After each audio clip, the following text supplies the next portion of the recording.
اوس دیو به تاسو ته څه لیکي رفع الیدین ثابت دي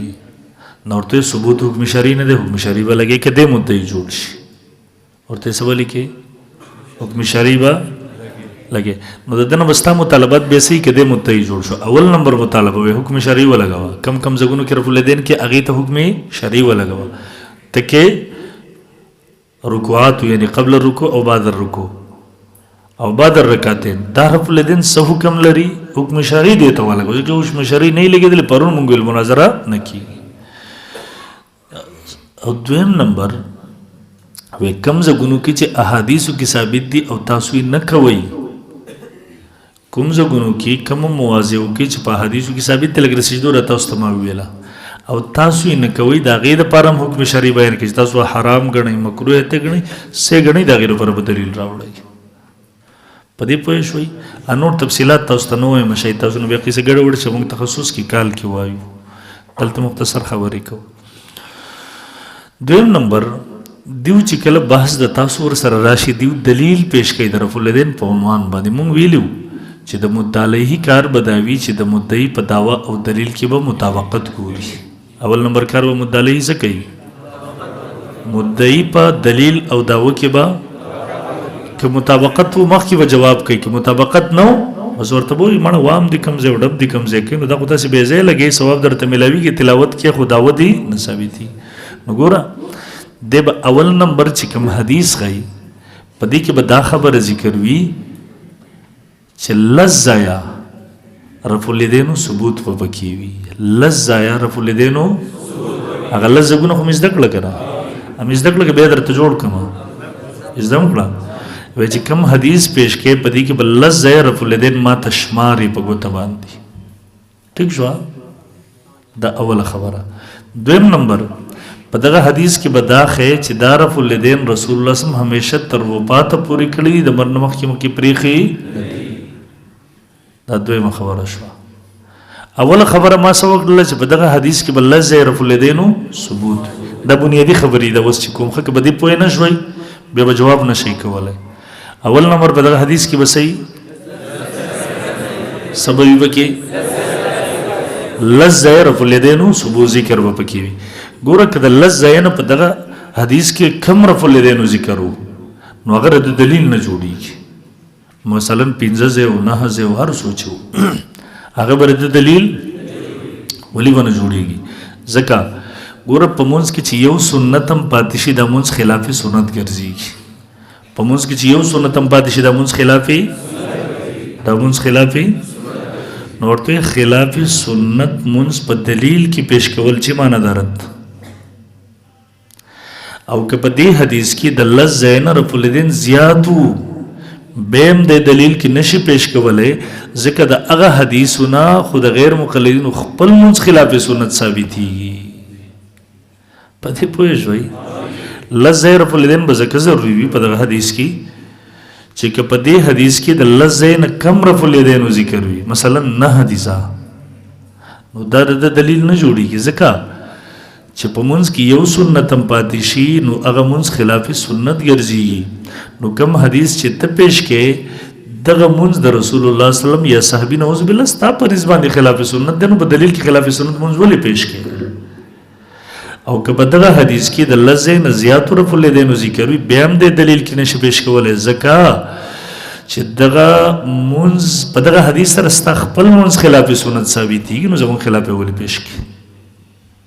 نو اول نمبر لزه رفع الیدین دا بشمارو په حدیث کې ورته ترتیب خیم دلایل کې اوس ان شاء الله دا وی دلایل کې او دویم نمبر رسول الله صم دغه رفع الیدین همیشه تر وفات پورې کړی دي دغه رفع الیدین همیشه حدیث کې بدا ذکرې چې دغه رفع الیدین همیشه رسول الله صم تر وای دغه دویم خبره څه شوله ځکه زمونږ بحث په ثبوت کې نشته په سنتیت کې دی زمونږ بحث په څه کې دی مناسب په څه کې دی او د سنتیت د پر درې شرایط مو مخکې وایو ان شاء الله السنت ما واظب علیه نبی صلی الله علیه وسلم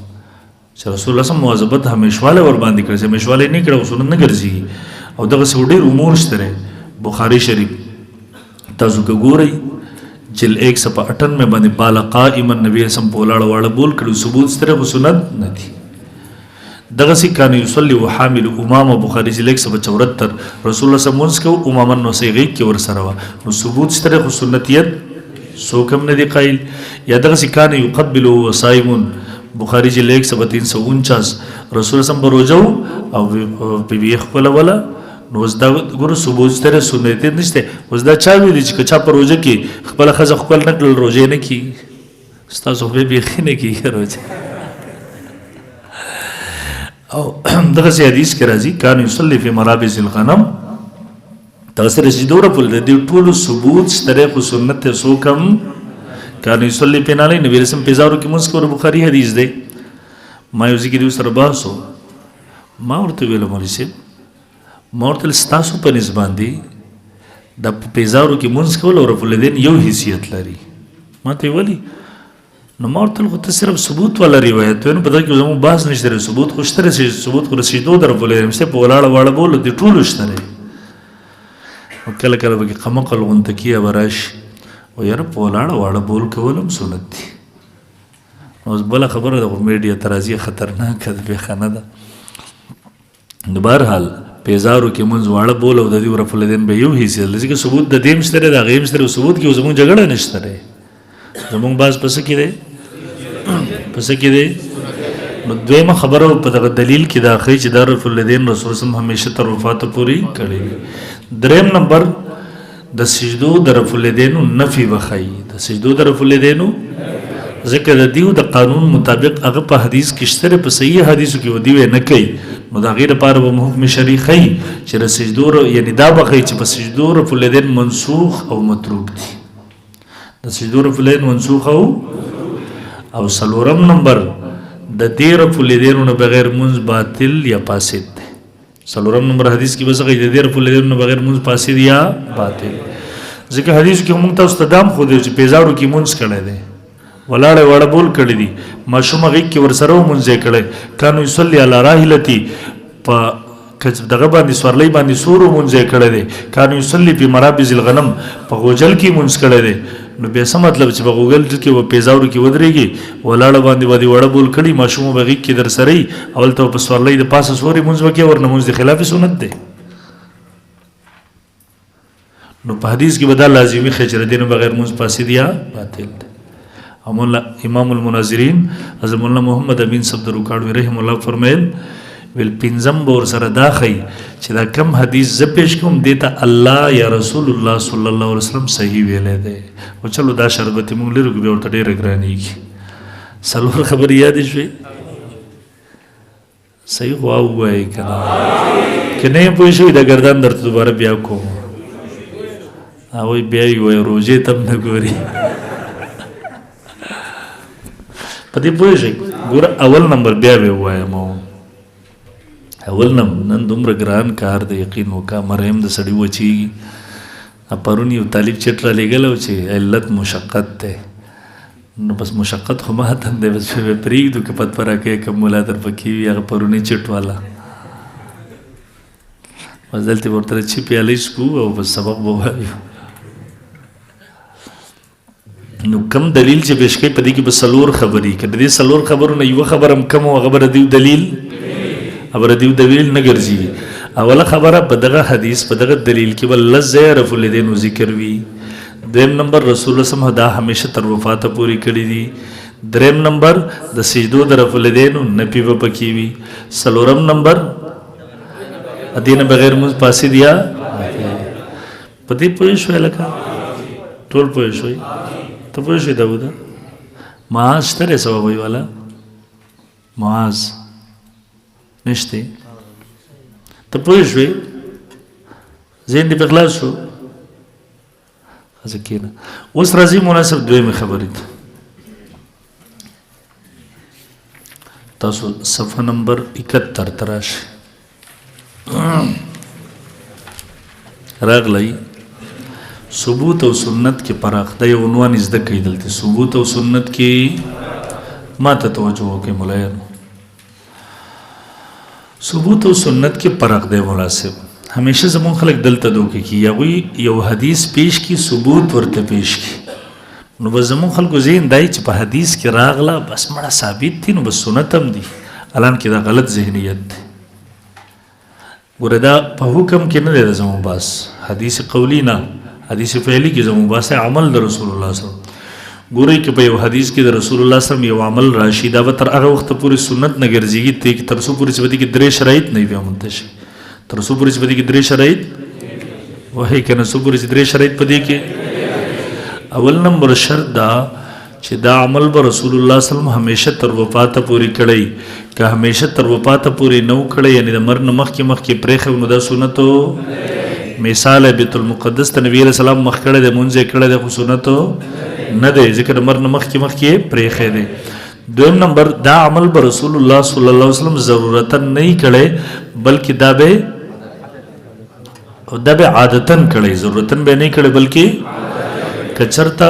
په طور د عادت باندې نه و کړی بلکې ضرورتا نه په طور د ضرورت یې کړی نو دا به سنتو نه ګرځېږي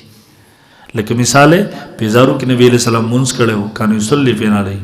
بالا قائما ولاړه بل څوک هم ورته سنت نه وي ځکه ضرورت د وجې نه پنډۍ مبارک کې تکلیف و یا نور څه وجوهاتو کې ناستی نه شو پیزارو کې مونځ کړی و ځای ګرم و عرب خو تاسو کتلی دي سیزي بالکل خپې د ګاډي چې ودرېدی نور ته کنه د سیټ بورډ درله ولیکئ دغسې نور وي هلته د هغه ضرورتات پیزار پخپو کړل نو ضرورت په وجې نه تم پخپو کولی شي خو سنت نه دی دریم نمبر رسول الله صلی الله علیه وسلم دا عمل به د امت دپاره کړی خصوصیت د علیه الصلاة والسلام به دا عمل به نبی علیه السلام د امت دپاره کړی خصوصیت به که خصوصیت د علیه الصلاة والسلام نو بیا د سنت نبی علیه السلام به یک وخت 9 بیبیانې په نکاح کې وي رسول الله صلی الله علیه وسلم به یک وخت 9 بیبیانې په نکاح کې امتی لپاره څو جایز دي څو تاسو غسل فرام نشئ کولی خو صرف جایز دي دومره به ووایو بس ښه مناسب ګورئ ورته ووایه ثبوت او سنت کې فرق ګورئ ورته بسم الله الرحمن الرحیم نبی علیہ السلام کے ایک عمل کی سنت ہونے کے لیے پښتو کې وایه زمونږ دیزې پورې طالبان اردو ته اړولې نو خپې لاسونه یې ورله مات کړي دي بس لیکلې ډارې کې اردو کې لیکلې نو اردو یې هم صحیح نه ده زه د نبی علیہ السلام د یو عمل سنت کېدو لپاره 3 شرایط دي نبی علیہ السلام چې یو عمل کړی د هغې کې 3 شرایط نه وي نو هغه سنت نه وي نمبر 1 نبی علیہ السلام یو عمل کړی وي او تر وفاته پورې کړی وي که وفات نه مخکې پرېښی وي نو هغه سنت نه وي څرنګه چې بیت المقدس طرف ته لمونځ کول نو دا سنت نه دی ځکه چې دوام یې نه دی کړی وي نمبر 2 نبی علیہ السلام یو عمل کړی وي عادتا ضرورتا به نه وي کړی که ضرورتا نه کړی وي هغه سنت نه وي څرنګه چې په حدیث شریف کې دی کان یصلی فی نعلین بخاری جی نعلین صحیح نه دی کان یصلی فی نعلیه بخاری جی نمبر 124 قدیمیہ نمبر 2 بالا قائما جی نمبر 168 میں دا افعال نبی علیہ السلام د ضرورت د وجې نه کړی دي لکه بیزارو کې مونږ نبی علیہ السلام د ځمکې د ګرموالي د وجې نه دغه رنګې خولې نه لږ لرې کړه خولې نه لږ لرې کړه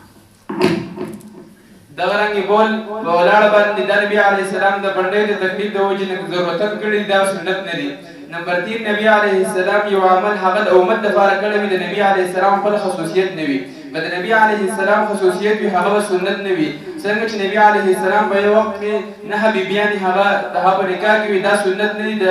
د نبی علیه السلام ځکه چې دا د نبی علیه السلام خصوصیت ده ګورئ یو بله خبره یو عمل په حدیث کې راغی نو دې نه دا نه لازمي چې دا به خامخا سنت وي او د یو عمل د سنت کېدو دپاره هم دا ضروري نه دي چې به خامخا په حدیث کې راغلی وي ټیک شو ګورئ ورته یو کار نه هغه یو حدیث کې راغلی وي دا لازم نه چې یو فعل په حدیث کې د راتلو نه دا نه لازمي چې دا به سنت تمیز زه دې لپاره هغه 3 شرایط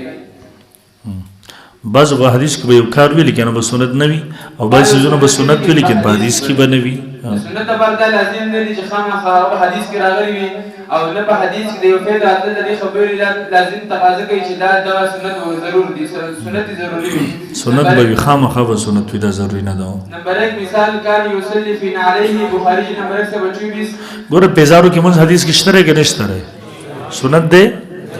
سنت ده ایو مولا سرو خزویلو ده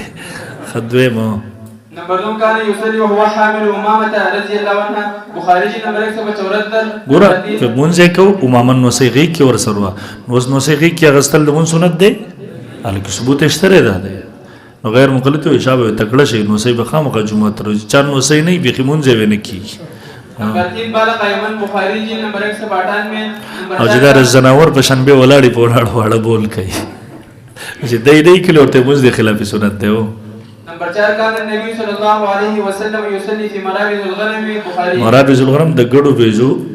غوجل کې مونږ کړو نو اوس کې ګړو بیزو غوجل کې نو ودرېږي نو ویری مونږ نه کیږي سره دغه سی وایو نمبر 5 کان یقبل وهو صائم بخاری او کان یقبل صائم بیبي انا غو ساغستل نو چې چا ودونه نه کړی دیو په نسبت د غوی د سره روزي نه کیږي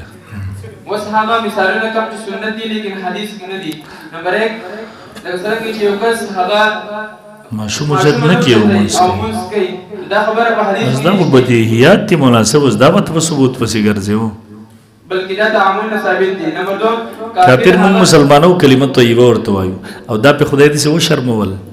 ادیو دا لشکریانو په جنډه باندې لا اله الا الله محمد رسول الله لیکن نو سه لري کول هم نشي نو کلمه شهادت نه دي جنډه سره وسکه اوس پورا دغه کلمه طیبه په صحیح حدیث کې نشته ده په صحیح حدیث کې نو بس غریبان ورتل ته په تعامل سره روان دي بای سيزونه کنه شپږم مثال یو زبس دینه تیر شپه خبر ډیره ودی د سجدو در په لیدنو روایت دلته حواله مونږ ور کړی دی هغه به ځان خپل وګوره بس مخ کې لاړ شي صفه نمبر 76 باندې علماء اهل حدیث هم سجدو پر لیدنو ته صحیح ویلي دي مخ کې 77 سجده تر غیر مقلدین اصول ګوره دا څه اصول لدی ودي سدي کنه چې تاسو یاد وي ازبر وي چې کلم ستا بحث راشي دا اصول هغه ازمایي الته په دقیق اصول باندې وي چلی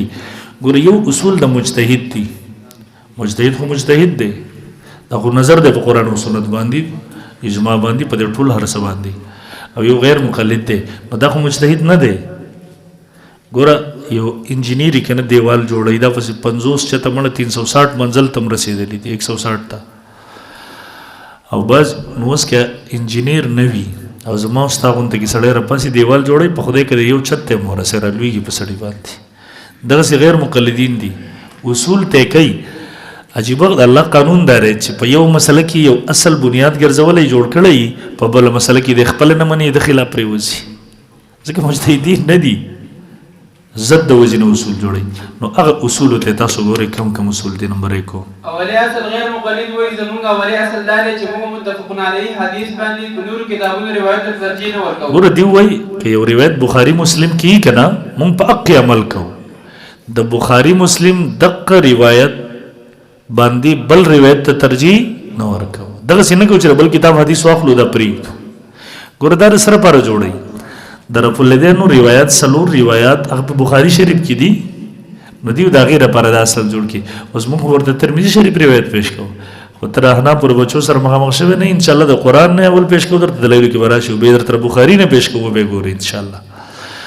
ودلته د اصل دې پر جوړ کړی سره پر رفع لیدنو پر ځکه زموږ روایت په بخاری کې دي وای موږ د متفقون علیه د بخاری مسلم پر روایت ته په بل روایت تر دې پر روایت باندې ترجیح نه ورکو موږ بخاری مسلم پر روایت باندې عمل کوو اوس بوله دا اصل مات کو ګوري ورته جواب موږ نه بخاری مسلم مقابله کې بل کتاب منو بل کتاب حدیث نه منو بخاری جلد نمبر 135 مسلم جلد نمبر 133 بالا قائمن پدې کې حدیث موجود دی چې نبی رسول الله په لاړه وړ بول کړي دی بخاری مسلم کې دی او په ناس ته باندې وړ بول کولو ذکر په نه په بخاری کې شته نه په مسلم کې شته بلکې دې ذکر په ترمذی شریف باب النهی عن البول قائمن کې دی چې لیک سپنو اوس پوره امت حتی غیر مقل په کم حدیث عمل وکړو ترمذی شریف ولا باندې بچا باندې اصل خو دې پرې خبر دلته کې رقم اخلا څنګه اصل هو دویم نمبر بخاری باب مزه واستنشق من غرفه واحده نبی اسلام په یو غرفه کې ور واچول د بخلې ته واچولې پوزي ته واچولې بخاری جلد نمبر 194 مسلم جلد نمبر 119 باب صفه الوضوء ودې کې حدیث موجود دی چې نبی عليه السلام یو چون وبه هغه خلې او یو چون هغه پوزي ته واچولې او ځان له وبه بس خلې له جدارا غستل پوزي له جدارا د نه په بخاری کې شته نه په مسلم شته ها په ترمذی شریف کې دی امام ترمذی مولا امام شافعی مولا نقل کوي ان جمعهما في كف واحد فهو جائز وان فرقهما فهو احب الينا ترمذی نمبر 114 وس بدیږي بخاری مسلم مقابله کې ټول امت تردیش غیر مقلدین هم عمل دي نمبر 3 مثال کان یصلی فی علی بخاری مسلم روایت ده باب جواز صلات فی علی اور ردیه کسنه په بخاری کې شته نو مسلم کې ها ابو داود ترمذی کې ده نمبر 4 اوس ګوره په کوم باندې عمل کوي ټول ترمذی ابو داود بخاری مسلم پرې خو دو سلورم بخاری باب بدء الاذان جلد نمبر 1 بس دا پرې ترجیح ولا دلته نشته اوس مثالونه نورم درته ګڼ درکول شو دا درې مثال خبر ته یاد وی کنه ورته دا څنګه اصل لستا او دوی مثال غیر مقلد وي کوم حدیث د هغه سند ډیر زیات صحیح وي تاسو ورته باز شروع کوي کنه و ير مونږ د صحیح سند والا حدیث باندې عمل کوو کم حدیث سند چې ډیر قوي مضبوطي مونږ د دې په مقابله کې چې صحیح دی وی خو لکه کمزور وي د دې په مقابله کې مونږ هغه باندې عمل نکوو دا هم د دې لپاره کې د بخاری سند وی بالکل قوي دی مضبوط دی او تاسو چې د ترمذی او نورو کتابونو روایت پېښ کوي د نسخ او د ترک والا اگر دې په مقابله کې کمزور دی بس موږ نه کوو پاغي عمل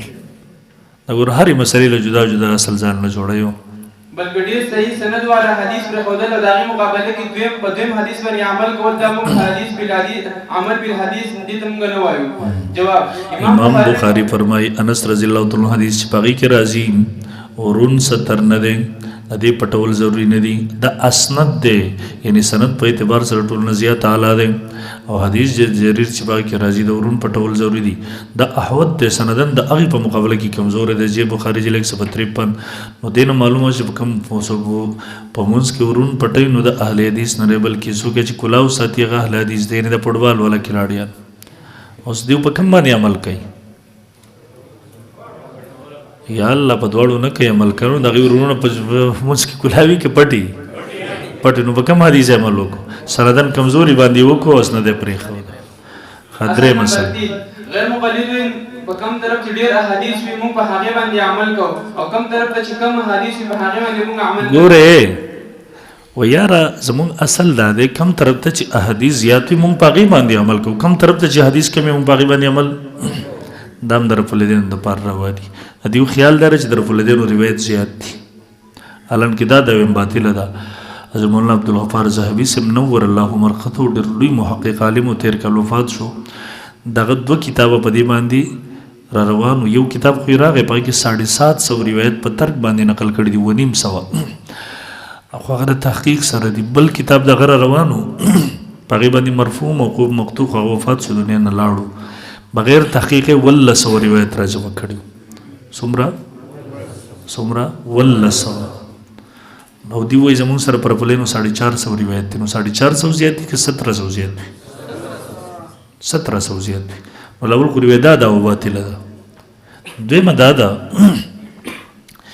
یو ترک دی او یو فعل دی همیشه د فعل خبر خلق ورکي تاسو ګورئ وزیر اعظم صاحب زمونږ په کال کې یو ځل په خبره ترازی 360 ورځې دي په دې کې ورځ په خبره ترازی د ملک په ټولو نیوزونو باندې اخبارونو کې راشي چې وزیر اعظم صاحب پلان کې تاریخ ته په خبره دوره کوي د چې کله راشي وي دوره وخت لدا دی فرمایل راتلل یو ځل په کال کې خبر د اتیا پیرونو زیات راغی او په دې 359 ورځو کې ناراضي یو ځل خبر رانغی چې آج وزیر اعظم صاحب پشاور کا دورہ نہیں کریں گے ځکه وس طرف ولدین فعل د دغه خبر کریویت زیات شي د تعجب خبر نه د ذکر فعل خبر هر سړی ورک او دریم نمبر شیخ الهند رحم الله په ادله کامله کې دیو ته جواب ورکړي د هغه زمانه وا چې کله د مسلمانانو ویني لا په چوکونو باندې نوې وچی شوی غیر مقلدینو په هغه وخت کې اشتهار چاپ کو د انګریز په ایما علماء احناف سے 10 سوالات شیخ مولا قاسم نوتری مولا دی وخت ژوند دیو دا خو شیخ الهند رحم الله خو د شاګردو د جواب ولیکو ادله کامله او د الله شان دی ادل دیو د هر څه جواب کوي جواب نه خو سي برینام جواب کوي ادله کامله در شیخ الهند رحم الله کرامت ته تر اوسه پورې د دیو په سرونو باندې قرض دی دیو 15 کال ګرځیدا دیو به ولدار شیخ الهند لیکل نه دی ولدار قاسم نانوتی لیکل دی خدای په نومه چاپ کړ هغه خو بین الاقوامی دنیا سره مصروف و هغه وخت کې دی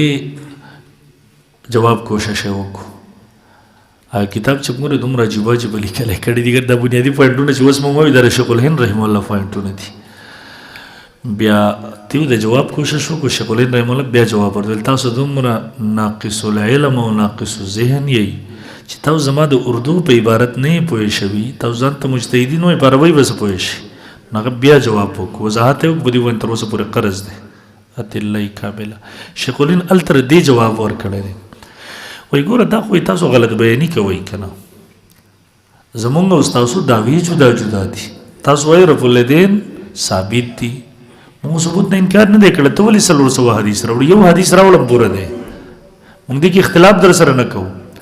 البته زمونږ دعوه دا ده چې دا رفع الیدین رسول الله صلی الله علیه وسلم پریښي دي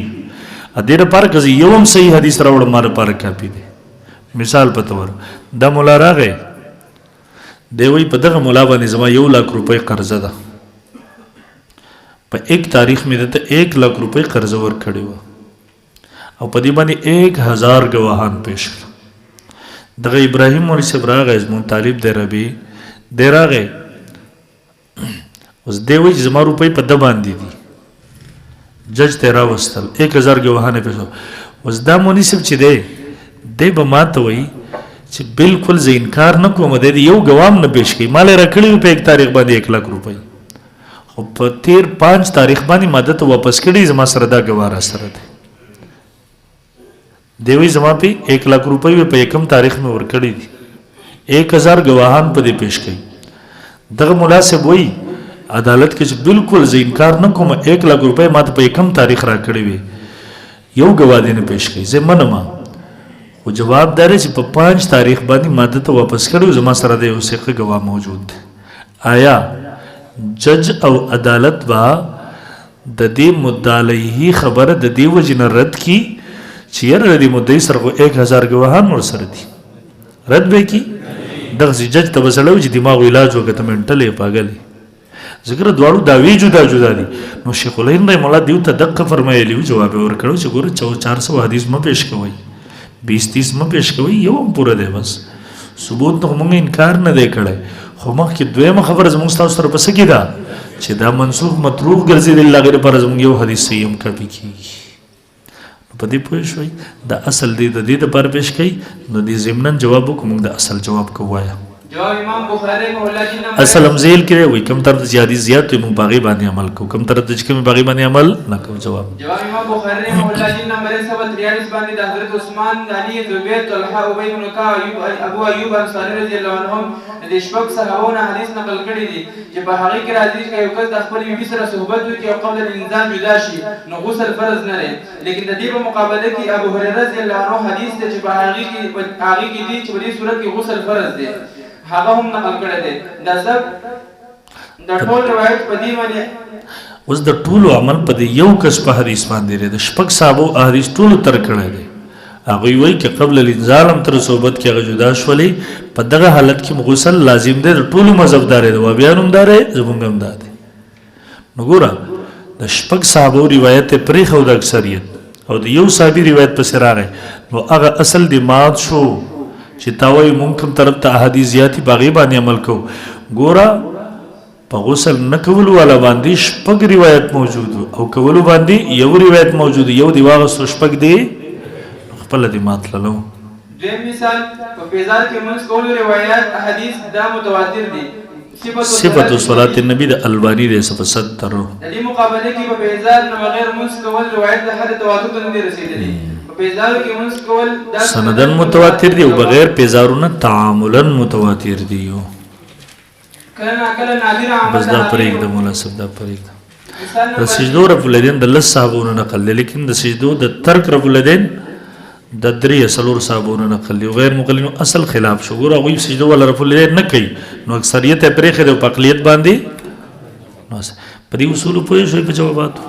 راځئ مخکې مولا صاحب دا زموږ د احناف اصول دی خو دا تفصیلات کېږي بیا دغه پرېږدو تاسو راشئ صفحه نمبر 84 ته د 5 نمبر اصل وایو دا ضروري دی توجه وکړئ ما ته ګورئ ملایانو ګورئ امام مسلم رحم الله امام نووي رحم الله د یو حدیث د لاندې محدثینو قاعده نقل کړې ده هغه قاعده دا ده دی فرمایي چې د محدثینو ترتیب دا وي چې هغوی دا نه لیکي چې دا ناسخ دی د منسوخ دی د هغوی اصول دی چې منسوخ روایت اول راوړي او ناسخ پسې بعد کې راوړي منسوخ روایت اول راوړي او ناسخ پسې بعد کې راوړي هغې لپاره به مثال هم پیش کوي و امام مسلم دلته وایي د کوم روایتونه چې معلومیږي چې کوم څه په اور مزه شوی په هغې سره اودس ماتېږي هغه روایت اول نقل کړل د کوم نه چې معلومیږي چې نه پې ماتېږي هغه وروسته نقل کړل ګویا امام مسلم اشاره کوي دې خبرې ته چې دغه روایت منسوخ دی د محدثینو طریقه دا ده منسوخ اول نقل کې ناسخ پسې تاسو دې اصل ته وګورئ بیا پې بحث کوئ امام مسلم رحمه الله مسلم شریف جلد نمبر 156 باب الوضوء مما مست النار د هغې لاندې درې حدیث نقل کوي د هغې نه معلومیږي چې کوم څیزونو ته اور ورسي اور یې مسه کړي د هغې نه هغې سره اودس ماتېږي د هغې نه بس باب په هغې کې ذکر کوي د هغې نه معلومیږي چې دغه څیزونو سره چې کوم ته اور ورسېږي د هغې سره اودس نه ماتېږي امام نووي مشهور شارح لیکي ذکر مسلم فی هذا الباب ذکر کړی دی امام مسلم په دې باب کې الاحادیث الوارده هغه حدیث چې وارد دي فی الوضوء په اوداسه کې مناسب دغه ما تاسو ته لیکلو چې په دې ځون کې ډېرې غلطیانې دي د طالبانو خپل لیکلي دي ډاري کړول دي اوس دې تاسو ګوري بازوګون کې د اعراب هم غلط لګولی دی نو دغه نوټسونو هر خبره ما ته منسوب کوي بعضې څونه دغه سري چې پکې بنیادي غلط لیکل نو موږ هر کال تصحیح وکړو خو اصل پته نه کېږي چې په کوم غار کې پراته دي هغې کې تصحیح نه کېږي تر اوسه پورې زموږ نیت ور کمپوزینګ لا تر اوسه پورې مرحله مو پوره نه شوه ذکر کړی دی امام مسلم په دې باب کې الاحادیث الوارده هغه حدیث چې وارد دي فی الوضوء مما مست النار بر وګورئ ثم عقبها بالحدیث الوارد بیا ورپسې کړي دي هغه حدیث چې وارد دي بترک الوضوء مما مست النار 14 زور سره نه ماتېږي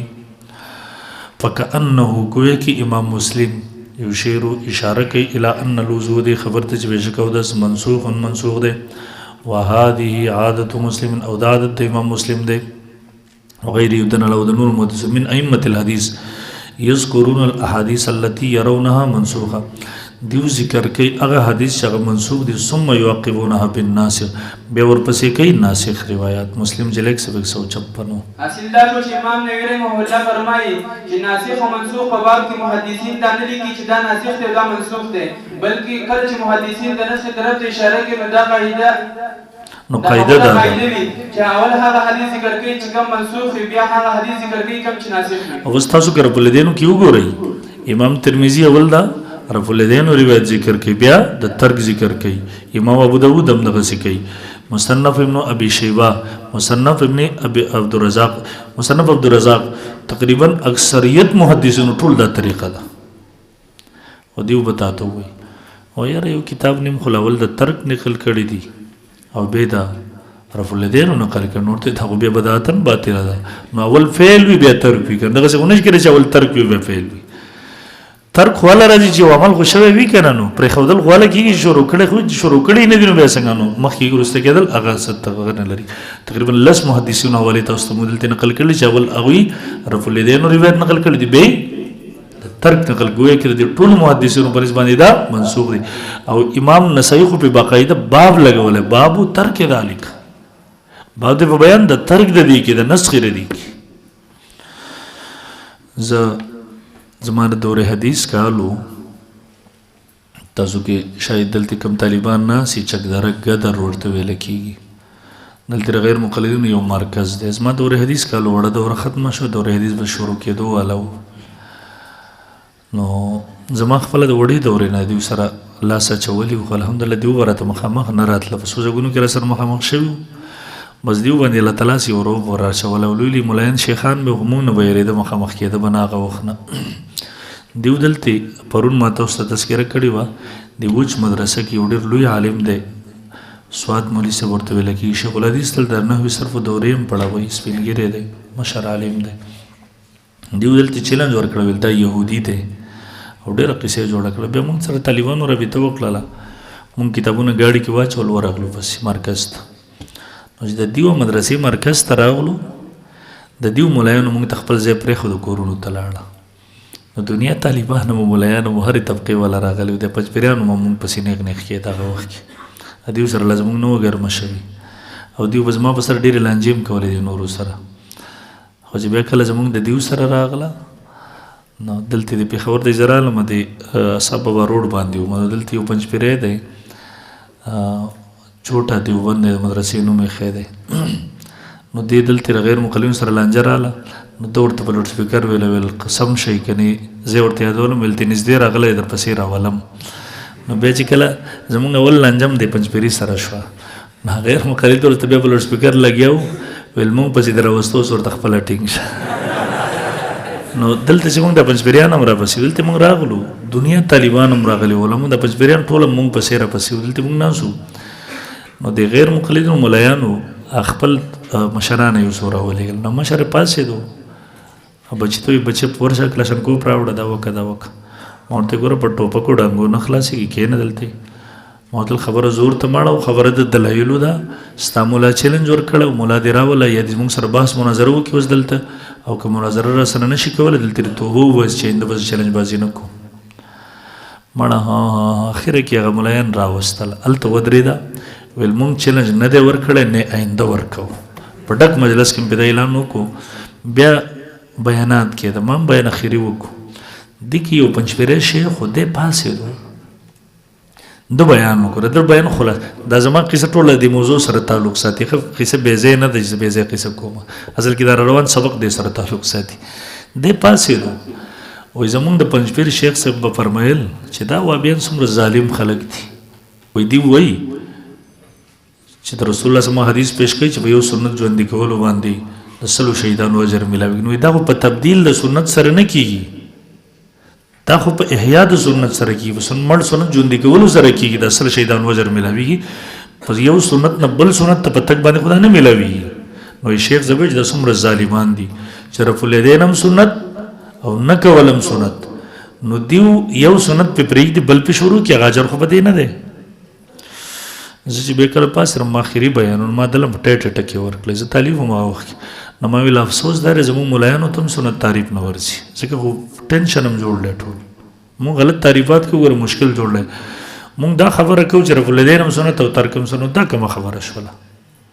رفع الیدین نه پر بیا ما د 3 شرایط ویل کوم چې مې تاسو ته ویل. اولنی شرط دوام مواظبت چې همیشه تر وفاته پورې به کړي. ما وی نن دې ما ته څوک رفع الیدین ثابت کړي چې رسول الله صلی الله همیشه تر وفاته پورې کړي، زه ورسره نن شروع کړو، ځکه سنت خو به یو وي دواړه خو نه شي کېدی. مرل ما بیان وشو، بیا مونږ روټۍ نه وخوړې، ماښامې او روټۍ هم خوړله، ماسپښین روټۍ مونږ نه وخوړلې. او علما راغله پکې دی مو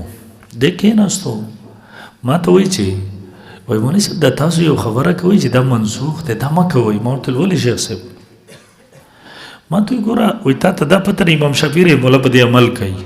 نو هغه په منسوخ عمل باندې عمل کوي، نو په منسوخ عمل چې څوک عمل کوي دا ګناه نه ده. ما ورته شیخ صاحب طحاوي دې کتلی دی ویلاو، ما ورته ماشاءالله پڑھاو وی امام طحاوي رحمه الله اول امام شافعي رحمه الله مقلد و د هغوی د مذهب لوی عالم و، دا د نسخ حکم هغه لګولی دی، هغه ته دا پته نه وه چې امام شافعي رحمه الله پې عمل کوي. زموږ نورو فقهاو لګولی دی، هغوی ته دا پته نه وه چې هغوی پې عمل کوي. چې دی غلی شو. بیا ما ورته شیخ صاحب د نسخ 2 قسمونه دي، تاسو ذهن کې هغه قسمونه نشته دی ځکه د اعتراض کوئ. یو ته موږ وایو نسخه قطعي، دویم ته موږ وایو نسخه احتمالي یا اجتهادي. اول ته څه وایو نسخه، دویم ته نسخه احتمالي وایي اجتهادي وایي، د هر مجتهد خپل اجتهاد دی. زموږ د امام اجتهاد دا رجده منسوخ دي. نو ما ورته ویل دا تاسو چې کومه خبره کوئ دا د نسخ قطعي په باره کې دي. په نسخ قطعي کې په منسوخ عمل باندې عمل کول دا ګناه ده، لکه بیت المقدس نسخ قبله. او په اجتهادي احتمالي کې هر سړی د خپل امام د مجتهد د اجتهاد پابند دی، چې کوم اجتهاد کړی دی بس دغې تقلید به کوي. نو ما ورته زموږ د امام اجتهاد دغه دی، که موږ حق ته رسېدلي موږ ته 2 اجره ملوي، که خطا شوي 1 اجر راته ملوي، پرون هم تقلید کې وویله.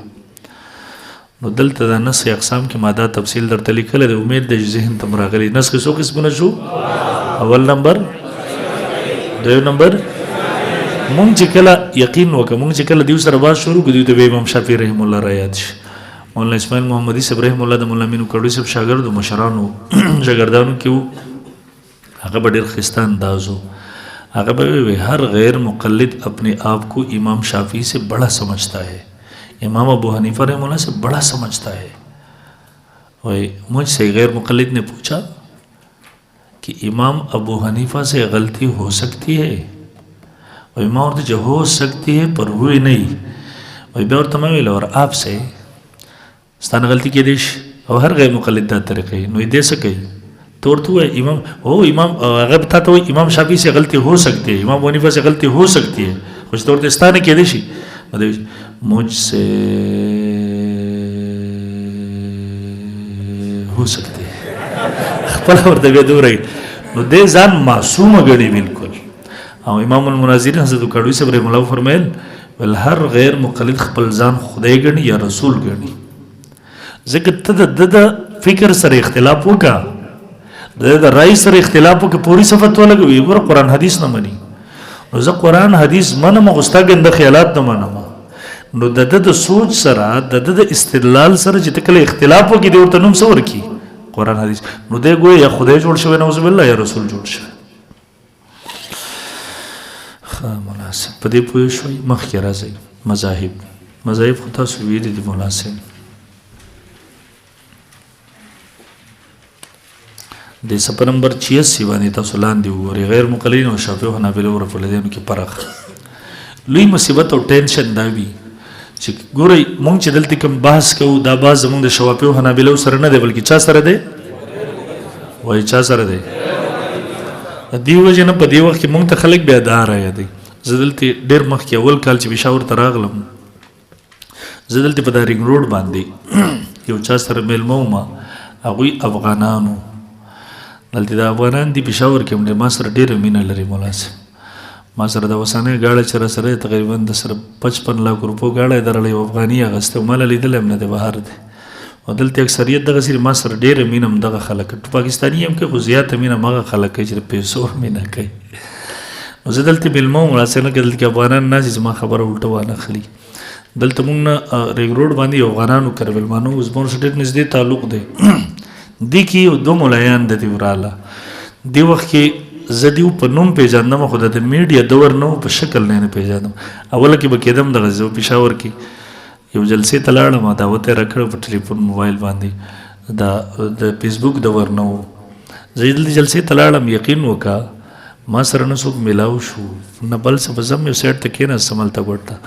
بیا چې دعوت کله راکړو زه بیان ته راپاسم بیا رانه دیو ډېرې مافیانې وغوښتې ما ته دلته مونږ نه یې پېژندلو ستا په ځای مونږ هغه سپین ږیری راوستی دلته کېدولی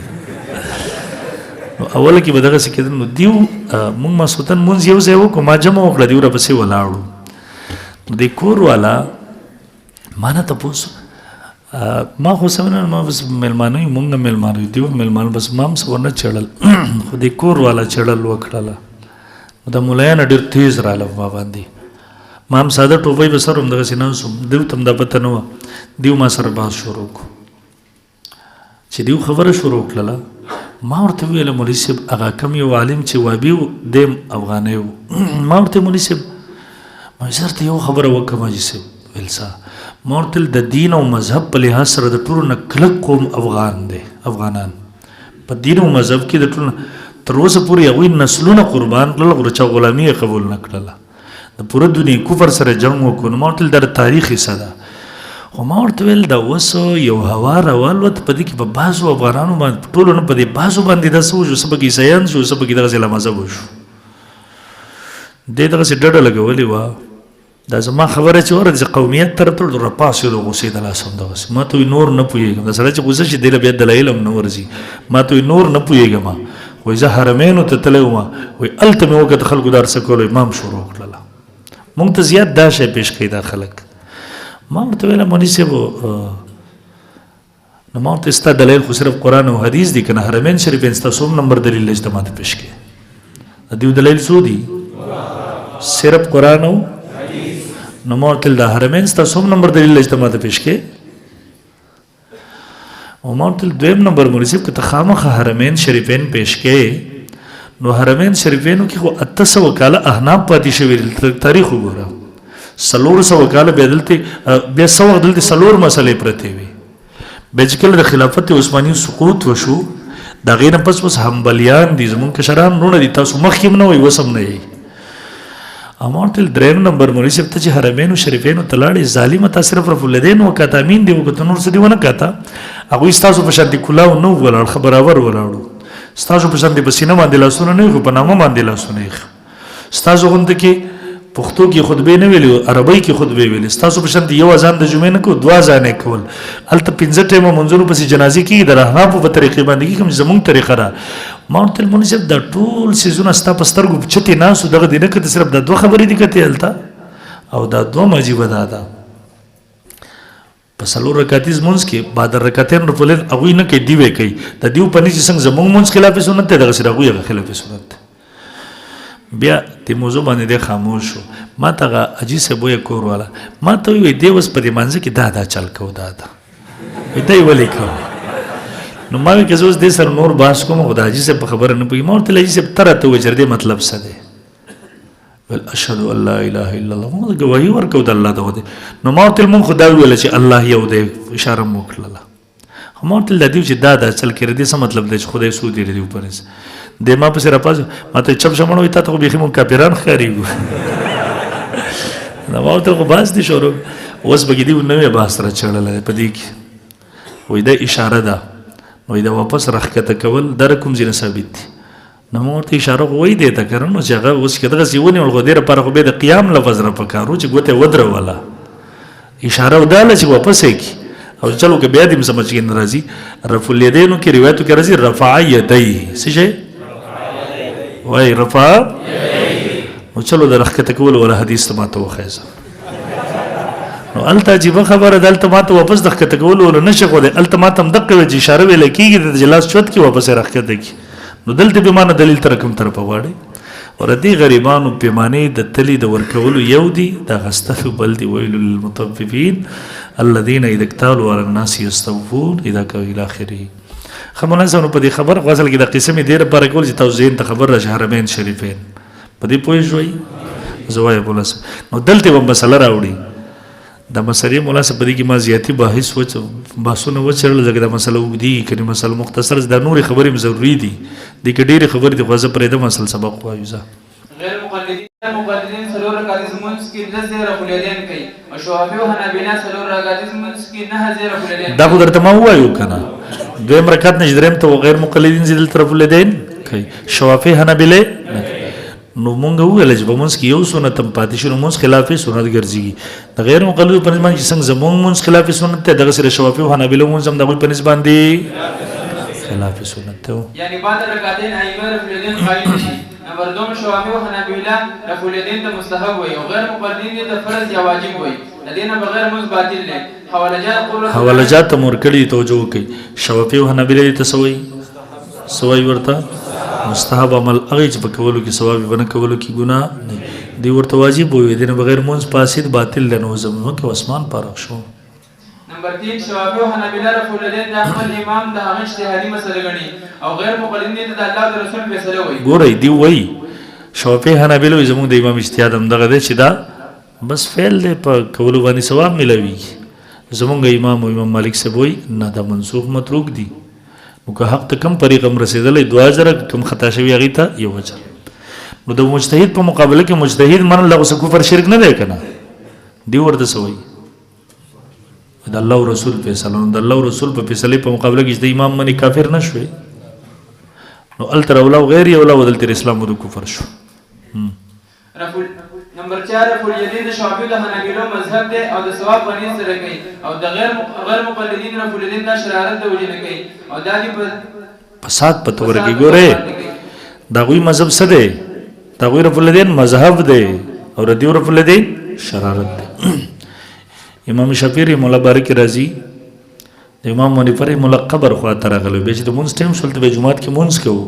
خپل مذهب رفلیدین دلته ونه کړل امام سم مناقب کې لیکلي دي شاګردونه ته پوښتنه کو حضرت صاحب تاسو رفلیدین مذهب ووم نه کړل ولی اگر امام اعظم ابو حنیفه مولا قبر ته اشاره وکړه ولدي صاحب د قبر نه حیا راځي دغه مذهب نه دی رفلیدین نو ګور امام شافعی مولا ته حیا ورتله دا به حیا یو که زمو جمعه تراش 1500 زمو ولاړی د ته حیا نور رفلیدین شروع کی او ردیو فتاوا ستاریه کې تاسو ګورئ ته پوسه ورنه کړل ورته په حنا په سیمونس کې ورته نه خو کله کله کول پکار دی ورته حضرت کیږي نه به کله کله کول سمانا ورته کله کله ورځي ودرېږي هل طرف الدین کو یمین په زور وای شور به جوړ شي نو چې شور جوړ شي تاسو ته خلک راغونی تاسو ورته حدیث او تبلیغ موقع بدرته ملاوي نو زموږ جمعهتونو تراشي بحث ور سره مکه وای الته دوه درې پنځه لکان ورته وای پوری تور له سنې سنې غو بس یې کمرې ته وزل تور زباس کو مزمکه مکه ورسه ځکه خپل مقصد پوره کی د مونږ دوباره راګرځي هغه دلته شرارت ته پاره راځي یا دوی مثال په سعودي عرب کې د سپوږمۍ بس پرې एकदम وغنس پنځم نمبر څلور مذاهب والے حدیث ګورئ د بنیادی پوینټ او قاعده وساتئ د بنیادی قاعده ذهن کې وساتئ مونږ ته خلک وایي دا فروعي اختلافات تاسو راغستري هوا ورکوي نو مونږ هوا نه ورکو هوا غوي ورکړي مونږ جواب کوو هغه مونږ وجري مونږ خپل ځان بچ کوو ته مونږ ته ظالمان وي هغوی ته مظلومان وي اسوک چې مونږ وجني قاتلان دي هغه ته مظلوم وي اسوک چې خپل دفاع کوي هغوی ته قاتلان وي دا د دنیا کې اوس قانون بدل شو نو مونږ ته وایي دا اولا او غیر اولا په سر ته زور ورکړه مونږ نه ورکړه هغوی ورکړه مونږ جواب کوو خپل دفاع کوو او چلو ګورئ یاد ساتئ په دې امورو کې زمونږ بحث د غیر مقلدینو سره د اولا او غیر اولا نشته دی دغه منکرین حدیث دي تاسو ګورئ علماء اکثریت دور حدیث کې به تاسو ویلي در حدیث بابونو کې تاسو ته چې کله یو بحث راشي مثلا در امین بحث راغی رفع الیدین بحث راغی یا بل اختلافي ځای په دې کې ټول علما مذاهب هغوی یو طریقې اختیار کړي ترجیح بین الروایتین تطبیق توفیق کومه طریقه چې یو اختیار کی تر اوسه پورې به تاسو دا نه کتل په مدارسو کې چې هغوی تاسو ته دا ویلي چې دا رفع الیدین ثابت دي او دا ترک چې څه قسم حدیث نه دی ثابت دی خدا خبره کوي دی وایي د ترک یو روایت نشته دی دی وایي څوک چې په زور امین نه وي هغه د امت یهود دي نو ګوره دا خو دغه ټولو حدیثو انکار کوي پروا کې دا خو نه تطبیق قایل دي نه توفیق قایل دي نه جمع نه دي یو څیز نه دي قایل دا خو منکرین حدیث دي یو طرف یې راټینګ کړه بل طرف د حدیثو نه انکار کوي ذهنم خلاص شو به دی که پوه نه شو پوه شوئ ښه راځئ مناسب مخکې دلایلو ته به راشو ها صفحه نمبر 91 پیدام کو دلیل نمبر 1 قد اعوذ باللہ من الشیطان الرجیم قد افلح المؤمنون پتاقی سر کامیاب شو مومنان الذین اکسان هم فی صلاتهم خاشعون چې دیو په منځ خپل کې خشوع کوونکي دي سورہ مومن پار نمبر 18 رفع الیدین فی الصلاۃ د خشوع نه خلاف دي اصطلاح منبر لیکل دی ورته وګورئ په دغه نوټس کې ستاسو په ابتدا د اسلام کې ډیر امور داسې وو چې د عاداتو سره تعلق وو په منځ کې جایز وو د دو آیتونو په نزول سره ټول عادات د مونځ نه ووتل ختم شو صرف عبادت پاتې شو اول نمبر قوموا لله قانتین او دویم نمبر دا زیر باسید چون کې رفع الیدین د خشوع خلاف وو او د عاداتو سره تعلق نو دې آیت په نزول سره متروک او منسوخ وګرځیدل پوه شوي ملایانو هلکه تاسو په د عادت او عبادت څه شی دی تاسو ګورئ په ابتدا د اسلام کې په مونځ کې عادات او عبادات ته څوک به راغی سلام به وکړو جواب به ورته ورکړو چا به ور وډبو دروازه به ورته کولاو کړه ماشوم به غېږ کې واغستو یو څوک به راغی ویل هلکه څو رکعته شوي مونځ ګزار ته ویل هغه به تل 2 رکعته شوي د به ځان له 2 رکعته وکړو بیا به امام پسې وګرځي وروسته بیا په دې ایتونو په نزول سره د مونځ نه ټول عاداتو ختم شو د غیر مقلدینو سره چې په کومو رفع الیدینو کې زمونږ اختلاف دی دا ټول عادات دي عبادات نه دي دا ټول څه دي هغه څنګه مونږ چې تکبیر تحریمه رفع الیدین کو ګور اصل لاسونه خوځول د عادت ته چې کله ورسره ذکر ملګری شي بیا دا عبادت وګرځي تکبیر تحریمه کې مونږ رفع الیدین کو الله اکبر ویترو کې مونږ کو سوایو الله اکبر شته ورسره ذکر کړه او غیر مقلدین چې مولایانو دا رکوع ته ځي که نه رکوع ته چې ځي نو هغه یو تکبیر خو په انتقال د یو رکن نه بل رکن تر هغې لپاره ځي موږ الله اکبر سمع الله لمن حمده دې څه کوي چې ځي کله رکوع ته دا وکړي الله اکبر مچان وسانډي دغسې بیا راپاڅېږي بیا دغسې وکړي ذکر ورسره د دیو د رفع الیدینو سره ذکر د دیو د رفع الیدینو سره ذکر دقې ته مونږ وایو عاداتو دقې ته مونږ څه وایو خبره پوه شوئ نو د دې آیات په نزول سره عادات ختم شوي دي عبادات پاتې شوي دي وای مولا خشوع معنی ابن عباس رضی الله عنه فرمایي د دې په تفسیر کې ای مخبتون متواضعون لا يلتفتون تواضع کوون کې ست وی لا يلتفتون يمينا ولا شمال چې خیګس طرف ته نه ګوري التفات نه کوي ولا يرفعون ايديهم في الصلاه او رفع اليدين نه کوي په منځ کې تفسیر ابن عباس 212 امام حسن بصری رحمه الله فرمایي ای خائفون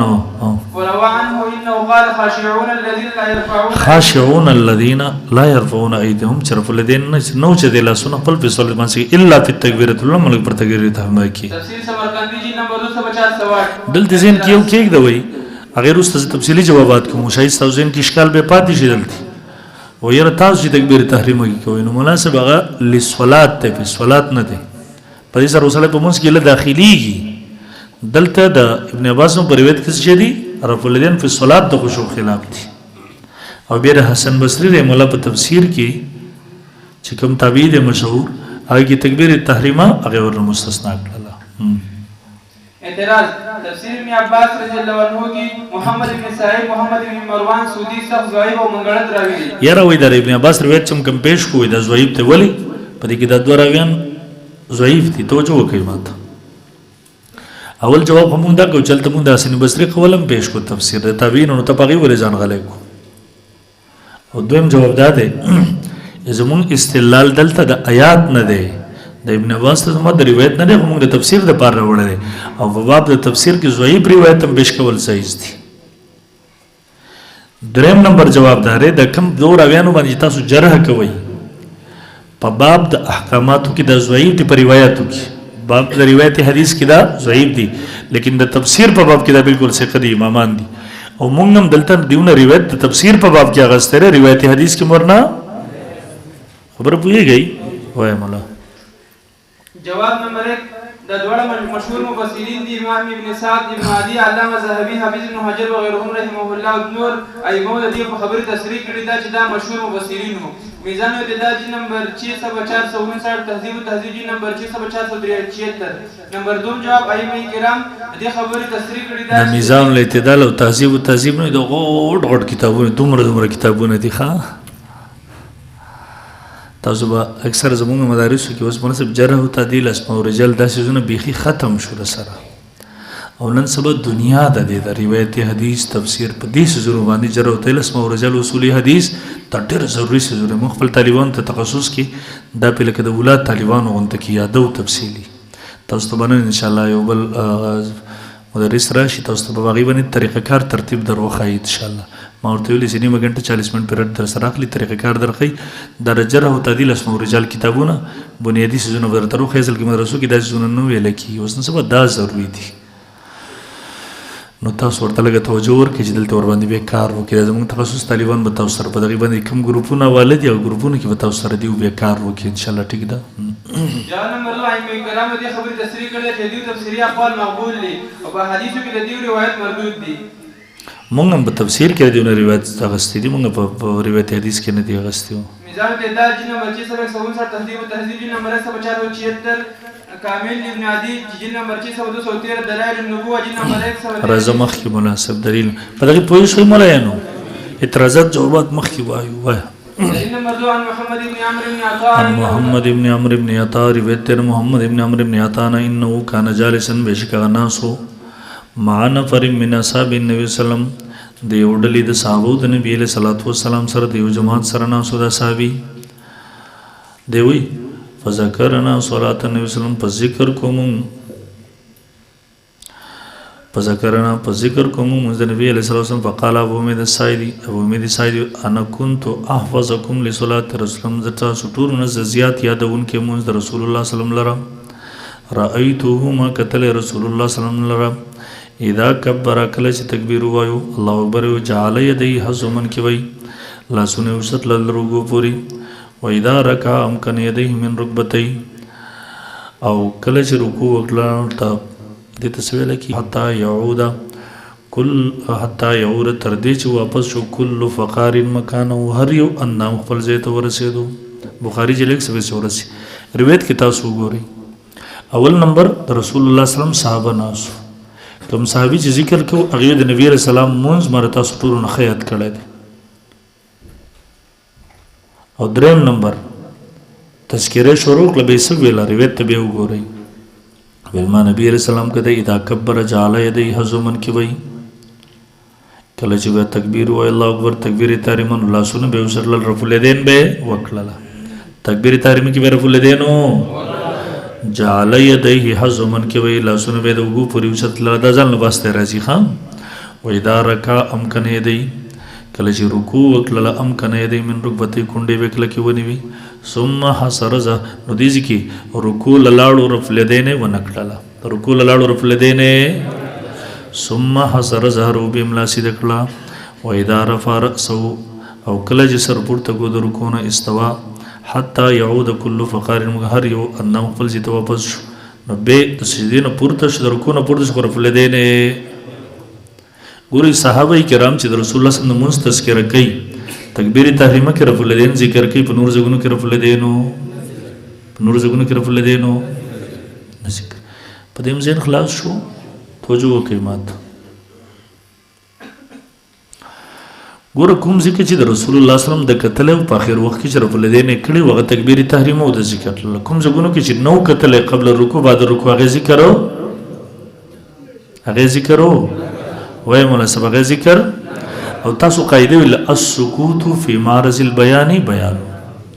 د بیان زیرا شل تراوی سکوت اختیار کو د بیان د خبرې د چنه دي کړي دلته رفع الیدین د بیان زیرا هغه بیان ونکو د بیان د خبر چې رسول الله صلی الله علیه وسلم ندی قاعده بیا د سکوت فی معرض البیان سوای مناسب استدلال په دې حدیث کې سره تکبیر تحریمی رفع الیدین ذکر شته او رکوع تل رکوع سره چې تول ذکر نشته او قاعده را سکوت فی معرض البیان بیان اعتراض مناسب تاسو راځي اعتراضات یار وي په دې حدیث کې ورسنا تعوذ تسمیه ذکرم نشته دانشتره سنا ویلا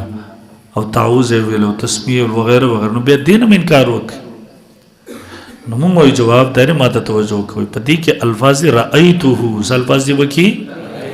او د رأیتو د رؤیت د دې تعلق د محسوسات سره دی د دې تعلق سره دی او تاسو چې سنا وغیرہ ذکر کوي د تعلق د مسموعات سره دی اوریدل کیږي لیدل کیږي نه په جواب پوه شوي روایت کې څه ذکر دی رأیته او د رؤیت تعلق د محسوسات سره دی ثابت محسوسات ذکر کوي تاسو چې کوم اعتراض کوي دا غي تعلق د مسموعات سره دی دلته ثابت مسموعات ذکر کوي دوی اعتراض کوي یاره دا ادم ذکر ادم شیلر خو مستلزم نه وي ادم ذکر ادم شیلر نو موږ یو جواب خدای چې په قاعده پسې ورپسې کول خو ورپسې کېدل خو تقلید دی نو تاسو ولې په قاعده پسې ورپسې شو او دویم نمبر تاسو غري دوه خبرې دلته تکبیر تحریمه کې رفع الیدین کړو نو هغه څه وکړه درې مقامات دلته رفع الیدین وراله تکبیر تحریمه قبل الرکوع بعد الرکوع تکبیر تحریمه کې ذکر وکړو قبل الرکوع بعد الرکوع ذکر اوس کې په تکبیر تحریمه کې هم ذکر نه وکړي بیا به مونږ ویلو چې ادم ذکر ادم شیلر مستلزم نه وي وګوره په تکبیر تحریمه کې ذکر وکړو او په رکوع کې ذکر ونکو اوس دغه قاعده ستلته نه پټ کیږي مناسب کنه پوهیږي او دریم نمبر جواب امام بخاری په صفحه نمبر 93 امام بخاری رحم الله دا قاعده رد کړی دا وای امام بخاری نے رد کړی بخاری جن نمبر 118 کې دي ان النبي صلی الله علیه وسلم لم يحول رداءه في الاستسقاء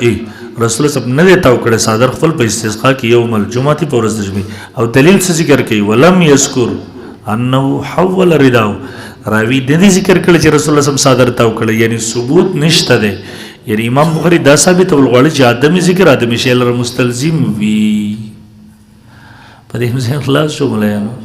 کله پوهیږي په دې رښتیا وای څوک دې اشتراج په دې روایت نه پوه شي ها ټول پوه شوي خپس پوه نه شو وای ها مذکوره حدیث باندې پوه نه شي که په استدلال پوه نه شي ها سو کما دعا جوابونه بیا وک اتیرای روزه دی نیولې ده خمولا صاحب ګوره په دې حدیث کې دا صحابي د صحابي د رسول الله صلی الله علیه وسلم مون ذکر کو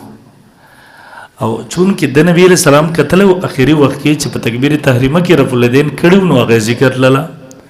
قبل الرکوع بعد الرکوع حالت ذکر کو رفع الیدین په ذکر نکړل ځکه چې رسول الله د کتل او چې ذکر نه دی کړی نو موږ السکوت فی معرض البیان بیان دویم دیو اعتراض کوي اول اعتراض دار چې بدی کې او سنا ذکر مې نبی رسول سبحانك اللهم یتستعوذ اعوذ بالله من الشیطان بسم الله الرحمن الرحیم لدی ذکر هم نشته نو بیا تر څه وایي چې ادم ذکر ادم شیل مستلزم وي صحابي ذکر نکړل رسول الله صلی الله علیه وسلم ویلی نه دي نو موږ په حدیث کې ذکر درایته ده د څه شي او د رؤیت تعلق د محسوسات سره دی کوم څه چې انسان په سترګو لیدل شي محسوسول شي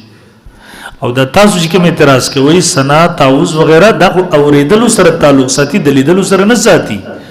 نو په حدیث کې سمعتو نه دی راغلی بلکې رأیتو راغلی د لحاظ تاسو اعتراض به زیاته